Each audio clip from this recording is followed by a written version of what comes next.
চিন্তা করতে পারেন আজকে হাতুড়ি নিয়ে কেন আসছি, আজকে কিছু একটা ভাঙবো। তো যে মূল বিষয়টা হচ্ছে, আপনারা তো ভালো করে জানেন যে আমরা আসলে বক্স এবং ডালার পাশাপাশি খুচরা চকলেটও বিক্রি করি। তো খুচরা চকলেট বিক্রি করতে গেলে একটা সমস্যা হয় কি, যেটা ধরেন এই যে ইনটেক বক্সগুলো, এরকম এই বক্সগুলো যখন আমরা ভেঙে খুচরা চকলেট বিক্রি করি, তখন এখানে কিছু একটা কিছু কিছু বিষয় আমাদের সামনে আসে, যেটা ইনটেক বক্স হলে সমস্যা হতো না।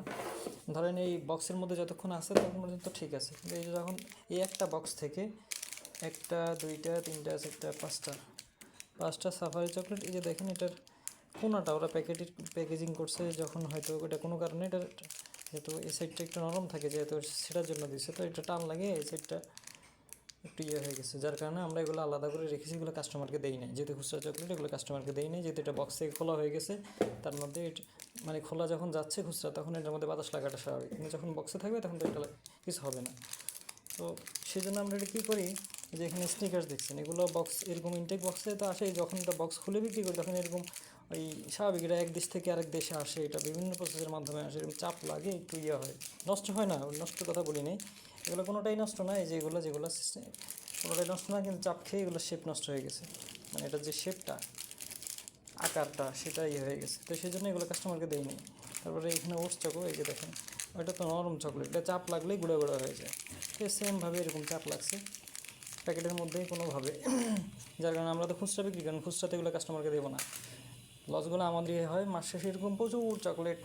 জমা হয়, তো যেগুলো খাওয়ার মতো থাকে এগুলো আমরা খেয়ে ফেলি, আর যেগুলো খাওয়ার মতো না ওগুলো ফেলে দিই।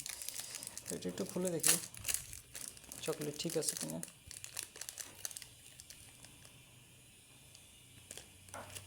যে চকলেটটা দেখতে পাচ্ছেন, চকলেট ঠিক আছে, সাফারি চকলেটটা, মানে এগুলো খাওয়া যাবে। আচ্ছা, এখানে আরেকটা বিষয়, এই চকলেটটা একটু দেখেন, এটা ঘেনু লাভ বক্সটা, এটা মূলত কালকে একজনের ডালার অর্ডার ছিল, ডালাতে এটা দিতে গিয়ে আমার যখন এটা আমরা তো চকলেট চেক করে দিই ডালা বাজে ইয়েতে, তো আমার কেন যেন মনে হলো যে এটা চকলেটে কোনো প্রকার সমস্যা কিনা, কেন যেন সমস্যা মনে হয়েছে, কারণ হচ্ছে এই যে এটা যে সিল করা থাকে, এটা তো এটা চায়নার একটা চকলেট, তো দীর্ঘ প্রসেসে বাংলাদেশে আসে, এটা কোনোভাবে এটার মধ্যে বাতাস ঢুকলে, এই চকলেটগুলোর মধ্যে কোনোভাবে বাতাস ঢুকলে তখন এটা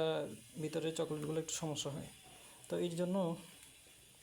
তা আমার তখন মনে হয়েছিল যে কোনো একটা সমস্যা হয়েছে, পরবর্তীতে চেক করে দেখি যে হ্যাঁ আসলেই, পরবর্তীতে এটা কাস্টমারকে দেই নেই,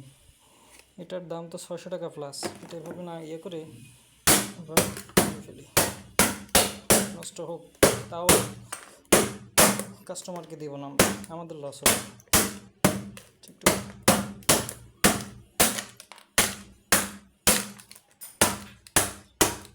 এটা কাজগুলো হাতে পাই,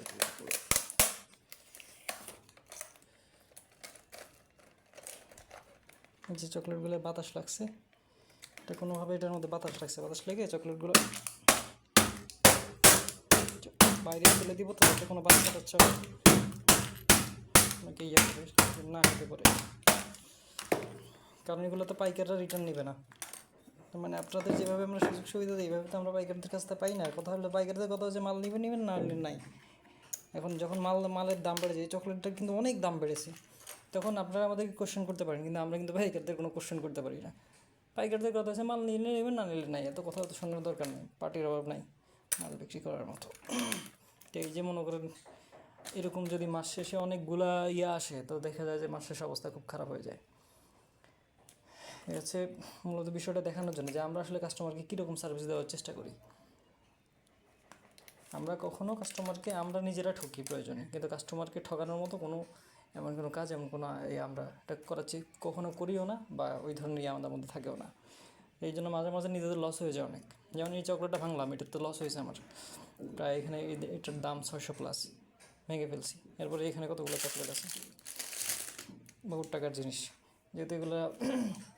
সবসময় খাওয়ার সুযোগ হয় না, কারণ এটার দাম তো বেশি, আমরা তো কিনে নিতে হয়, ঠিক না, এই জন্য এই যেগুলো এরকম থাকে, তখন এগুলো আমরা হয়তো খাওয়ার চেষ্টা করি, আর এইটা এরকম যেগুলো তো ফেলে দিব। ওই দিন একটা কাস্টমারের এরকম সেম সমস্যা হয়েছে, পরবর্তীতে এটা হয় না সাধারণত, যে কোনোভাবে বাতাস ঢুকছে আর কি, বাতাস ঢোকার কারণে, যেমন এটাই কোম্পানি আরও অনেকগুলো আছে, এগুলো ফ্রেশ আছে, এগুলো সমস্যা নেই, এটা ডেটও কিন্তু আছে, এমন না যে ডেট নেই, 26 পর্যন্ত ডেট আছে, যেখানে আঠা লাগাইতে গেছিলাম বোর্ডে 26 পর্যন্ত ডেট আছে,